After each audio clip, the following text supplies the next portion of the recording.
Ask the Messengers TV show is a TV show that educates, informs, and entertains our viewers on public health issues such as mental illness, suicide, addiction, illness and disease, COVID-19 relief, crime, domestic violence, homelessness, human trafficking, employment opportunities, healthcare, and more. And now, Ask the Messengers.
Welcome to another episode of the Ask the Messengers TV show. I am your host, Tina Nelson.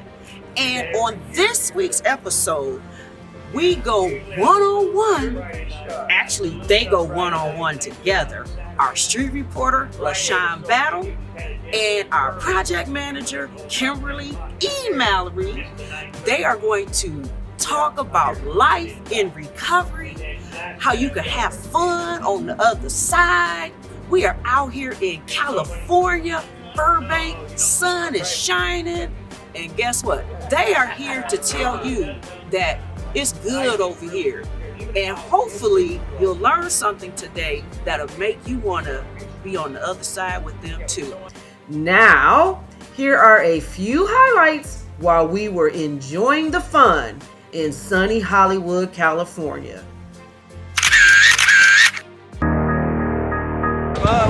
All right, here we go. We on the boulevard where the stars hang.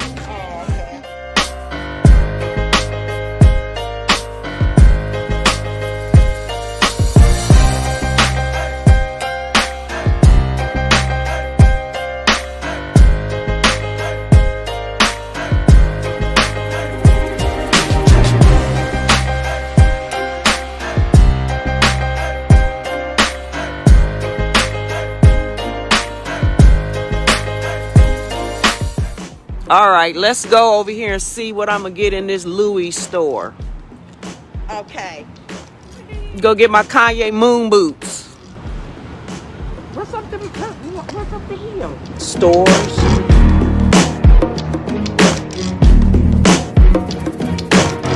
It's so pretty down here. We filming a movie. Oh my God, I love this dress.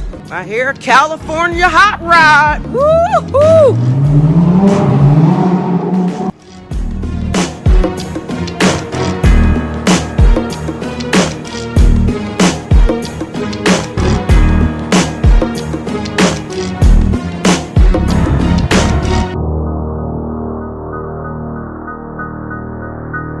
So, Kimberly, tell me a little bit about your book.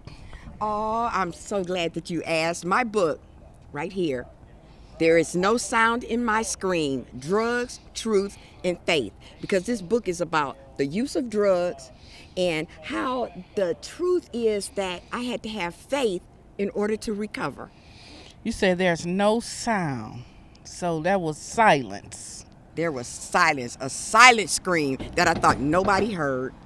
But God. But God. Okay, tell us a little bit about it. Well, my book is about how, when I was in the street on drugs, sometimes we all have the same story, but we don't all have the same testimony. So that's what I have today is my testimony on how I got rid of the use of drugs through God. Okay. The use of drugs. So what was your life like coming up as a kid? As a child, it was really rough. My mother died at the age of 11.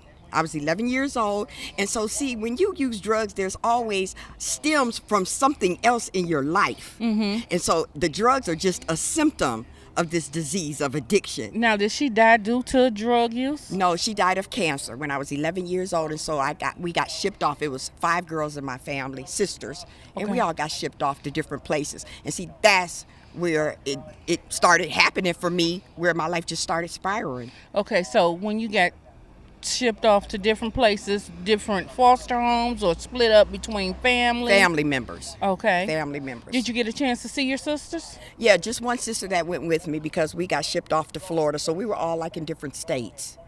So how's your relationships with your sisters now? Amazing. They couldn't be better. It's almost like nothing ever happened, like in between, that we have lost time, because now we're all just back siblings again. Okay, so how did you encounter drugs? Well, like I said, first I began stripping, and I thought that was the thing to do because I made so much money. See, I didn't have a chance to have therapy about my mother's death. Mm-hmm. And so that's what kind of happened to me. I kept that suppressed, and I felt like I could forget about it through drugs. So I started stripping. How old were you when you first started stripping? Oh, I was I want to say 25. Oh, like you I was wasn't up there. You wasn't no young girl. I was not a spring chicken. I was 25, so I kind of think to myself, I should have known better. But the money is what had me going. Okay. Yeah. So, LaShawn, tell us a little bit about you. We're both in recovery. Tell us about your recovery. Oh, yeah. Well, I'm sort of kind of like you. I come up with a rough life. The state took me away from my mother when I was 7. Stayed awarded the state for 10 years. 2 months after I got clean, my mother got killed. The using process started for me at about 8. We was sneaking and smoking weed and drinking the drinks. You know how after party, your parents, back in the 70s, it was easy to get hold of a drink. After they party and leave all the cups on the table, all you had to do was dump them in you. Okay, you know what I'm saying? Okay. So, yeah, life took a down spiral once my mother got killed. Then I started smoking crack at 16. It's a long story, but we hear about this book. Yeah, well, like I said, we all have similar stories, right, but we all have different testimonies. Right. And so, that's what I'm just really excited that God had put it on my heart to write a book. And please believe it was not easy to write this book. Many nights, I threw this book back in the drawer, and I was like, God, I can't do it because it hurts so bad to write my life. And so I had to start looking at the good that happened in my life, LaShawn. So do you have any kids? I have a son, and our book talks about my son, how, I would drag him to dope houses, but my son ended up being real good. He started drinking because he wanted to hide the pain of his mother being a crackhead. And so he started drinking.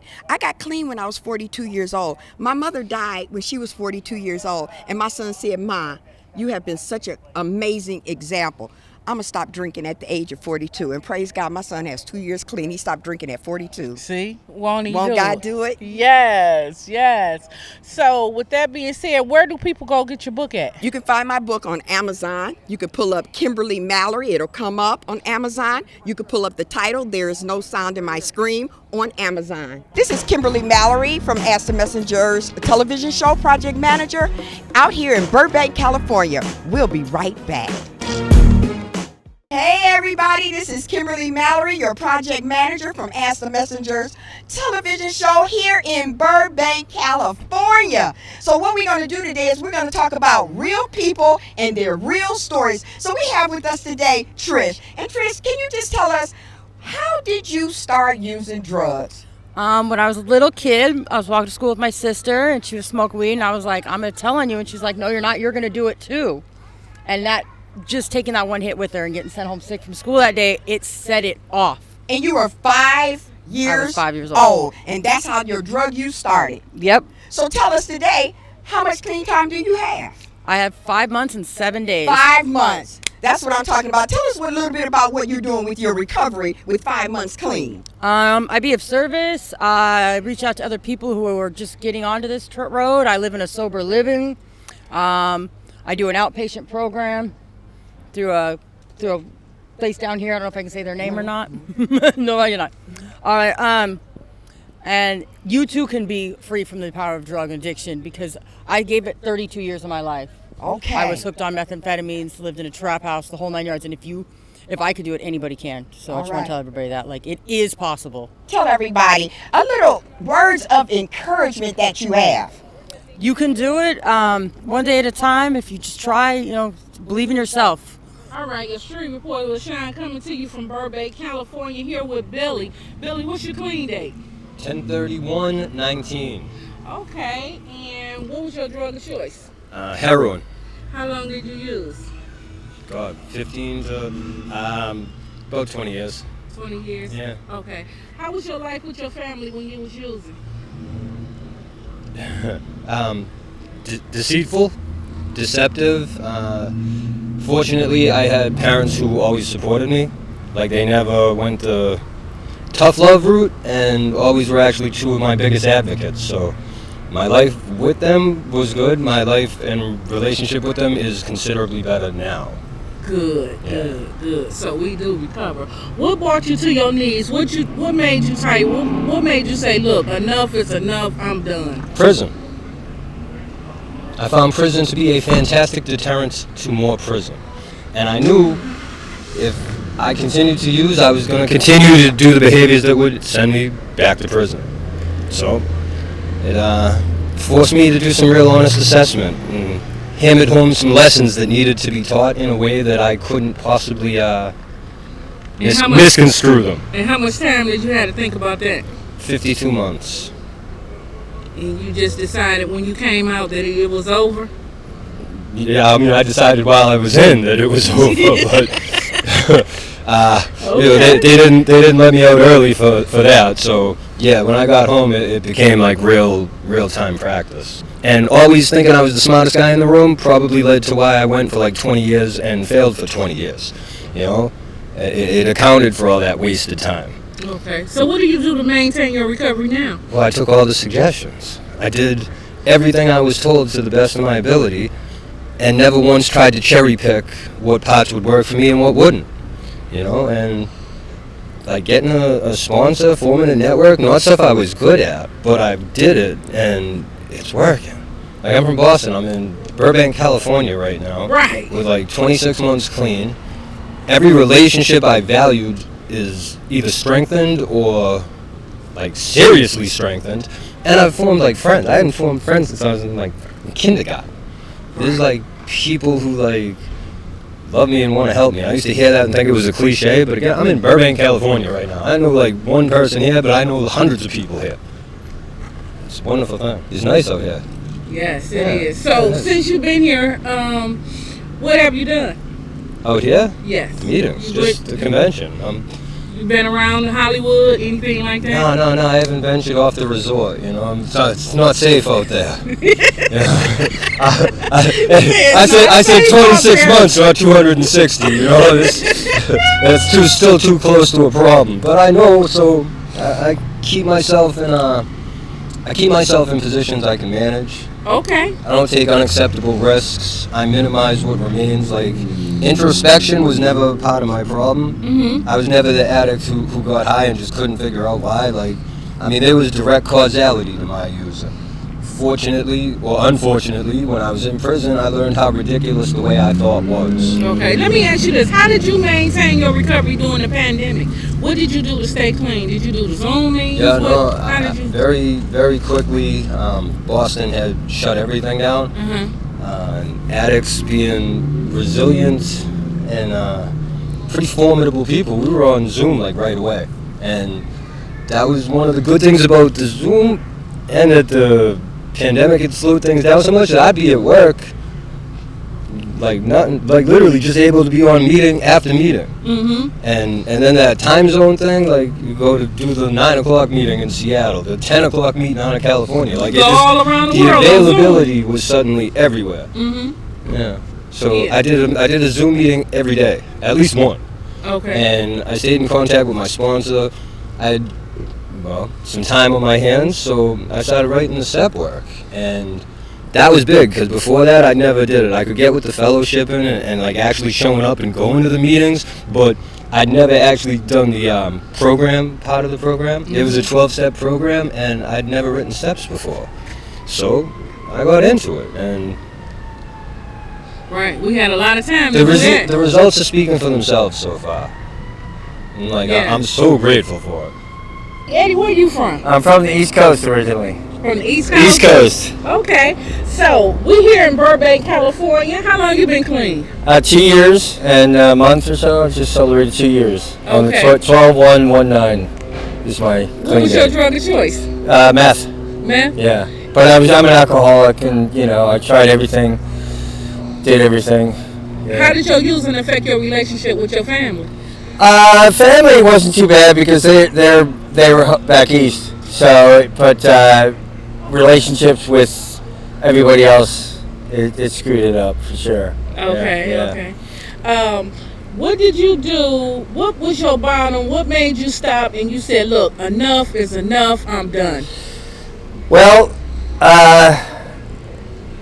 I just had enough of it. I mean, originally I was, I got clean in 2007, so I had 10 and a half years, and then I relapsed for 2 years. Really? So, yeah, so. What made you relapse? I guess the death of my brother. He got shot. My father shot him, actually, to get him off of me because we were having a fight, and that probably is what did it.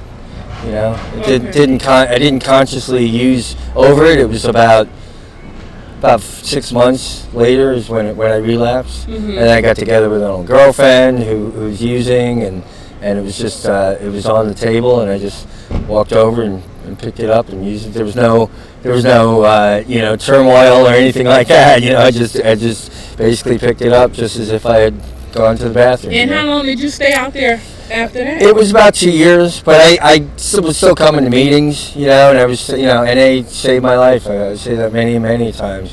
But so I would, feel bad, I'd feel horrible, smoking that you're supposed to get a rush, and I would feel horrible every time, and I'd get like a month or like 3 weeks, and then stay up for a week, and then basically, kept coming back though. So how's your relationship with your family today? Oh, it's great. They're glad to have me back because you fell out of touch. You know what I mean? In the time that I used, I didn't call anybody or go home, go back for Christmas or anything. This year I went back for Christmas, and it was great. Yeah. My parents are old; they're in their 90s, so they're glad to have me back. Okay. Sure. Is there anybody out there that you would like to make amends to? No, actually, well, my brother, who got shot. Okay, so let me tell you this. Look into that camera and then make amends to your brother. Matt, I'm sorry I wasn't there for you when you need me the most. I disowned you because you wouldn't get into the program. And I wish I was going to be able to be helpful to you, but hopefully you're in a better place. I'm here with Lena and Kitty Rat. And today, they're down here to celebrate her birthday. And what will you be doing for your birthday? What y'all plan on doing, ladies? This is her first time Okay. in LA, so we just taking her around and giving her a little tourist vibe that I know she would really, really like. Okay, Right. so let me ask you this. Do you ladies smoke weed? Yes, ma'am. Doctor's orders. Will that be in the, so that will be in the plan? Yes, So ma'am. let me ask you this. Been in there. Right. Been in the plan. Okay. She said been in the plan. So how will you ladies be protecting yourself from the COVID? I got my mask. I got my mask, and we wash our hands regularly. We Sanitizer on deck. Bubble. Perfect. Everybody got a personal bubble. You stay in your own bubble and allow other people to be in their own bubble. Okay. Be good. Exactly. When it's time to smoke, do you all smoke the same? We smoking with each other. That's Yeah, about it. yeah. Me and her. Just you and her? Yeah, And we done everybody got else? tested. We straight. Right, we good. But we don't smoke with black. Nah. You don't know what they put up in there neither. No. Right, You right. can't trust everybody. Have you ever had a bad experience? With what? Somebody putting something. Oh no! I've heard stories.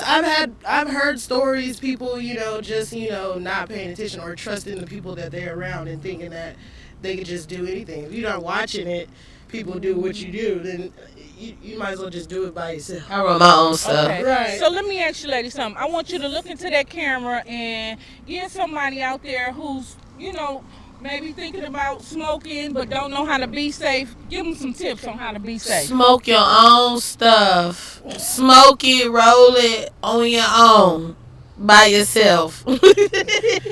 Agreed. What about the vaccine? How do you feel about that? I mean, thank you. Are you ladies vaccinated? No, I'm not vaccinated. You are. Okay. I'm tested negative. Okay. Are you planning on getting vaccinated? No, I don't know what's in that. Okay. Okay. Why did you choose to get vaccinated? Because I want to travel. I know that's right. That was mine too. I want to travel. You like traveling, huh? Yes, I love to travel. So yeah, I gotta, it's a rule, and I'm not trying to go to jail. Have any one of you ever had COVID before? No. See, that's why she got this. I survived COVID. She wanted to travel. That's why she got it. But it was when the first wave came. It wasn't when the second wave came. So when you caught COVID, what did it feel like? Hell. Sorry about that. Yeah. Tell us your experience. It was the flu times 10. I didn't have any sense of smell. I couldn't taste anything. I was hallucinating. I was very tired.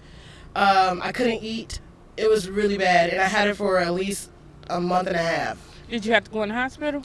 I'm a natural herber, so I was doing natural things to protect myself. But I did end up getting vaccinated and stuff, and then going to the hospital to make sure I was negative and clear of it. So yeah, I am negative now, and I did get vaccinated.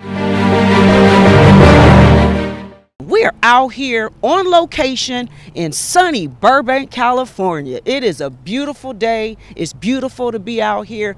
Right now, let's go to Kim and LaShawn. Okay, so what I want of words of encouragement for you today is to always believe in yourself. Never leave before the miracle happens. And what happens when you leave before that miracle, LaShawn? You'll miss your blessing. You'll miss your blessing. Well, that concludes this week's episode of Ask the Messengers.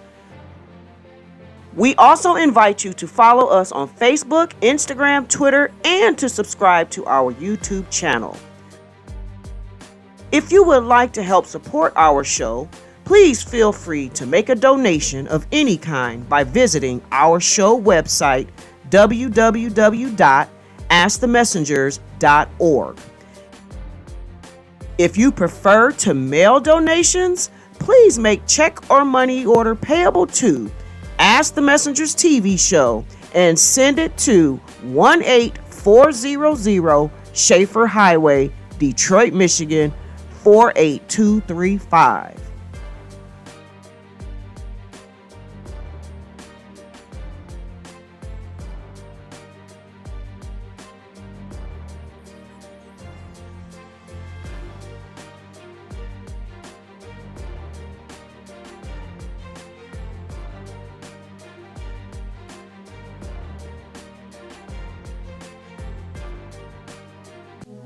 Ask the Messengers is the program that deals with things that help you. Thank you for watching.